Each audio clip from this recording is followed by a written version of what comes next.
Assalamualaikum warahmatullahi wabarakatuh. Berbagai informasi dari peristiwa yang terjadi di wilayah Sumatera Selatan pagi hingga sore hari ini Jumat 27 Mei 2022 terangkum dalam Sumeko News.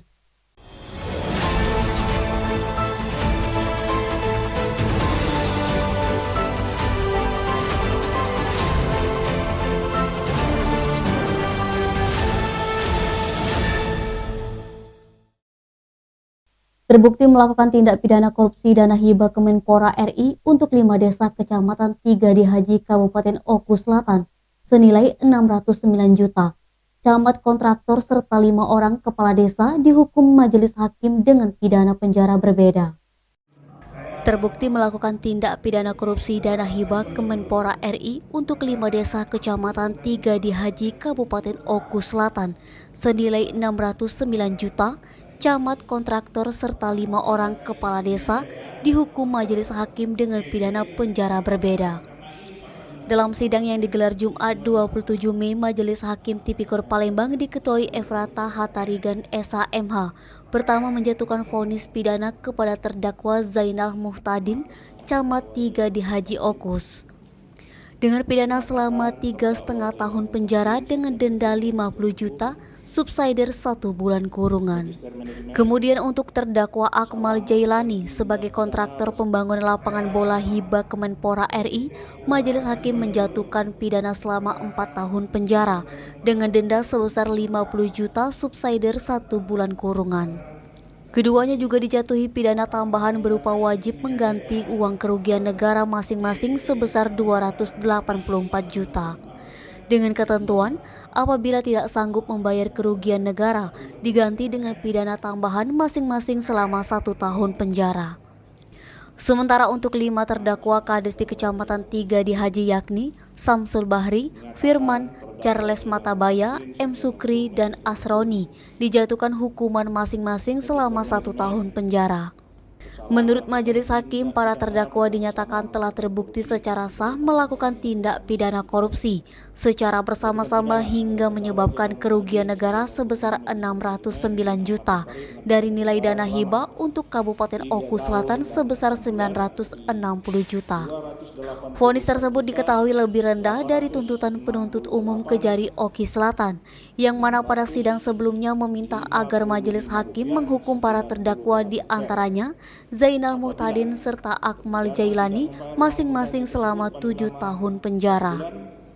Atas vonis yang dijatuhkan tersebut, para terdakwa yang dihadirkan secara telekonferensi didampingi tim penasehat hukum masing-masing terdakwa diberikan waktu 7 hari guna menentukan sikap terima atau banding terhadap putusan tersebut.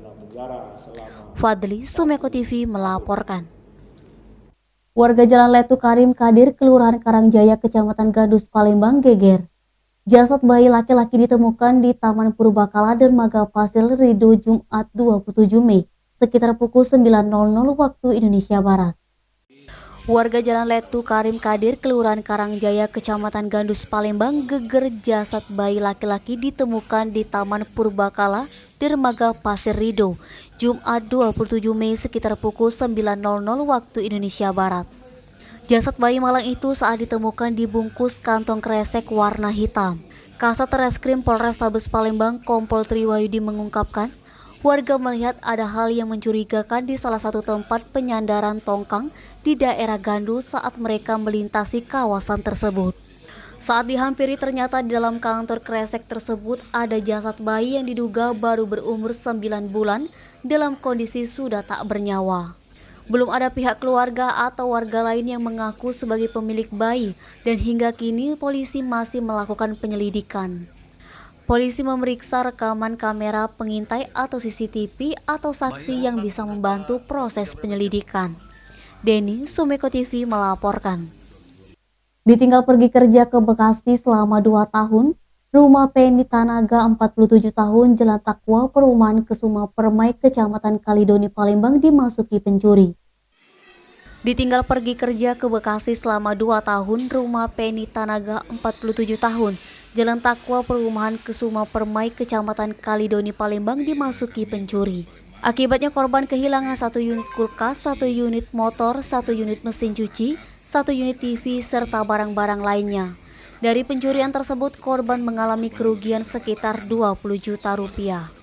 Pendi Tanaga usai membuat laporan di SPKT Polrestabes Palembang Jumat 27 Mei mengatakan dia bekerja di salah satu perusahaan swasta di wilayah Bekasi. Setelah pulang ke rumah di Palembang Kamis 27 Mei, kaget melihat rumah seperti dalam keadaan terbuka dan barang-barang lainnya berantakan. Pendi berharap pelaku dapat bertanggung jawab atas apa yang diperbuatnya. Kasat Reskrim Polrestabes Palembang Kompol Triwahyudi membenarkan adanya laporan pencurian di dalam rumah yang dialami korban. Laporan korban sendiri sudah diterima, selanjutnya laporan korban akan ditindaklanjuti. Denny, Sumeko TV melaporkan. Pemerintah Provinsi Sumatera Selatan mewacanakan pemindahan gedung pelayanan Rumah Sakit Paru Provinsi Sumsel di sekitar area RSUD Siti Fatimah Azhara KM 6 Palembang. Pemerintah Provinsi Sumatera Selatan mewacanakan pemindahan gedung dan pelayanan Rumah Sakit Paru Provinsi Sumsel di sekitar area RSUD Siti Fatimah Azhara KM 6 Palembang. Sekretaris Daerah Provinsi Sumsel S.A. Supriyono usai rapat pembahasan pemindahan gedung dan pelayanan RS Paru Provinsi Sumsel di RSUD Siti Fatimah Jumat 27 Mei mengatakan direncanakan RS Paru dipindahkan di belakang RSUD Siti Fatimah. Namun pemindahan gedung dan layanan RS Paru Provinsi Sumsel baru wacana sehingga belum bisa dibeberkan secara detail. Pemindahan tersebut agar pusat pelayanan rumah sakit berada di RSUD Siti Fatimah Azhara. Direktur RSUD Siti Fatimah Samsudin Ishak Surya Manggala saat dikonfirmasi mengenai rencana tersebut mengaku belum bisa memberikan keterangan lebih lanjut. Pemprov Sumsel baru berencana memindahkan RS Paru tersebut di area RSUD Fatimah Azhara. Edi Handoko, Sumeko TV melaporkan.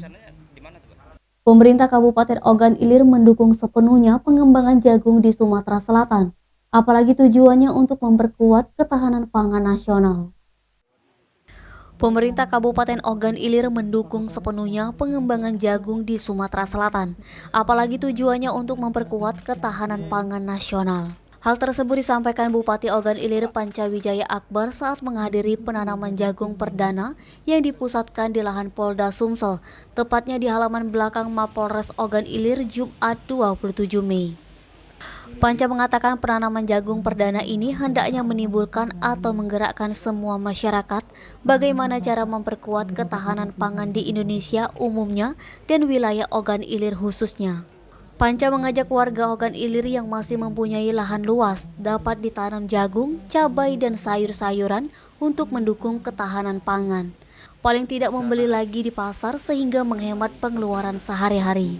Dengan menanam jagung, menurut Panca tak hanya mendukung ketahanan pangan nasional, tetapi juga bisa mendukung ketahanan pangan di rumah tangga masing-masing.